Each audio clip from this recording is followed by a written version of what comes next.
Each fall, Clean Lakes Alliance and Yahara Pride Farms put on Ag Innovation Days, showcasing the latest methods for managing nutrients. Yahara Pride Farms wanted to bring in a couple of different things into the watershed that we felt that could make a difference. Yahara Pride's innovative approach employs the latest technology available, including satellite imagery, GPS-guided harvesting, and advanced computer programming. We're very fortunate. Our agricultural community are quick adapters to new technology. For the last 18 months, Jeff Endres has donated his time, equipment, and a 20-acre field to study cover crops. In the fall of 2013, he planted 8 different combinations in designated rows on 4 distinct planting dates, 32 test plots in all. We'd have to look at more of a full season. Heidi Johnson from UW Extension made regular trips to test the soil and inspect the crops. She presented some of the preliminary data at the Innovation Days, including this look at just how far into the earth some of the cover crops' roots grow.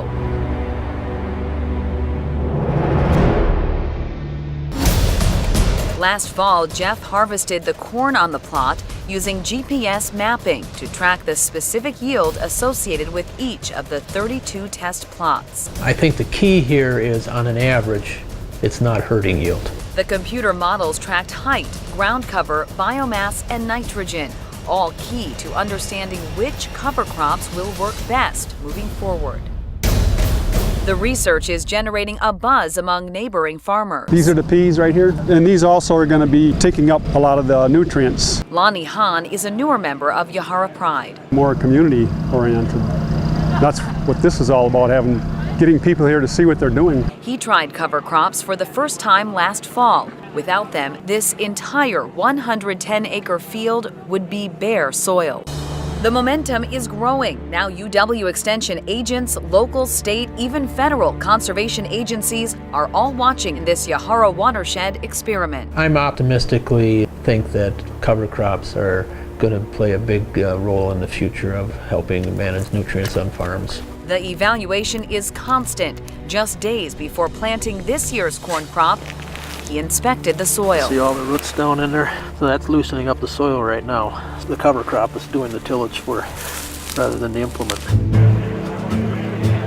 For Clean Lakes Alliance and Yahara Pride, advancing the cause is as much about community as technology. They hold conferences, bringing in elected officials and industry experts.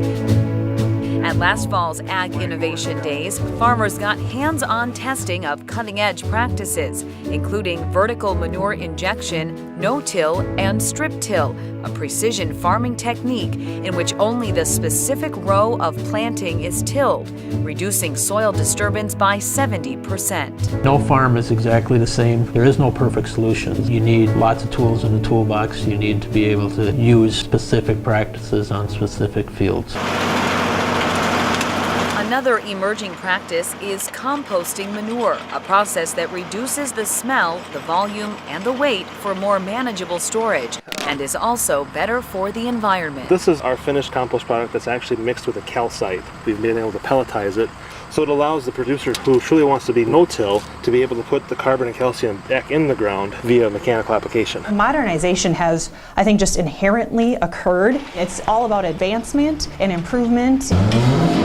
With more than 30,000 dairy cows in the watershed, handling their waste is one of the biggest challenges. Dane County has a cost-sharing program to help farmers with storage. Another tool, the much-publicized Community Digester. Right now, Dane County has 2.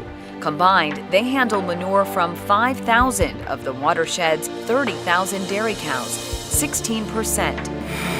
It's no secret that the Waunakee Digester has received some bad publicity after recent spills.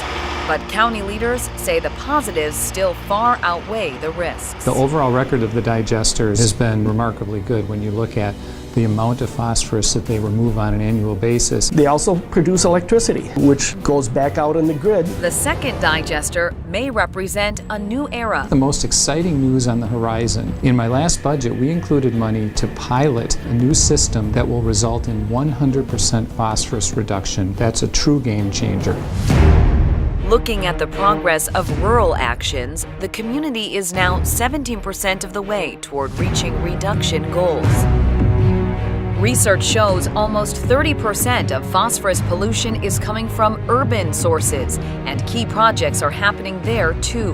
Municipalities including DeForest, Madison, Middleton, and Monona are looking at how to expand and improve their leaf management programs. The concern, leaves at the curb create a teabag effect when it rains, rinsing phosphorus directly into the lakes. That's why Clean Lakes Alliance is piloting a Rake for the Lake program that encourages homeowners to get leaves out of the streets and to consider composting or mulching what falls in their yards. In the meantime, municipalities continue to slow and decontaminate stormwater with detention ponds, bioretention systems, and rain gardens. Dane County has a matching grant program to replace traditional stormwater outflows near the lakes with detention basins. The community is 13% of the way toward reaching urban goals. Taking urban and rural actions combined, the watershed is now 16% of the way toward reaching the phosphorus goal. It's everybody's responsibility to try to do what they can. We just need to continue to be partners. We got to have trust and respect on all sides. 2014 saw an increase in community resources from the Dane County budget to growing farmer participation in Yahara Pride to Clean Lakes Alliance's continued efforts to keep the lakes in the spotlight and momentum rolling for projects and progress.